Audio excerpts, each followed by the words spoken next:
পেশায় খাবার delivery man হলেও পিতা হিসেবে নিজের কন্যার প্রতি দায়িত্ব পালনে অবহেলা নেই ওই বাবার। খাবার ডেলিভারির ফাঁকেই যখন সময় পান তখনই মেয়েকে লেখাপড়া শেখান ওই বাবা। সামাজিক যোগাযোগ মাধ্যমে এই ঘটনার ভিডিও ছড়িয়ে পড়তেই মন কেড়ে নিয়েছে নেটিজেনদের। আর এতে দেখা যায় খাবার delivery app Swiggy T shirt পরিহিত এক ব্যক্তি একটি ভবনের লিফটের কাছে তার ছোট্ট মেয়েকে নিয়ে বসে আছেন। পরবর্তী অর্ডারের অপেক্ষার ফাঁকে তিনি নিঃশব্দে মেয়েকে পড়াচ্ছেন। আর এই ঘটনাটি ঘটেছে ভারতে।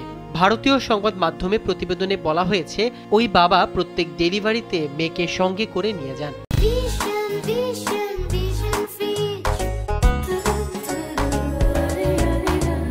যখনই সময় পান তখনই বই নিয়ে মেয়ের সঙ্গে বসে পড়েন।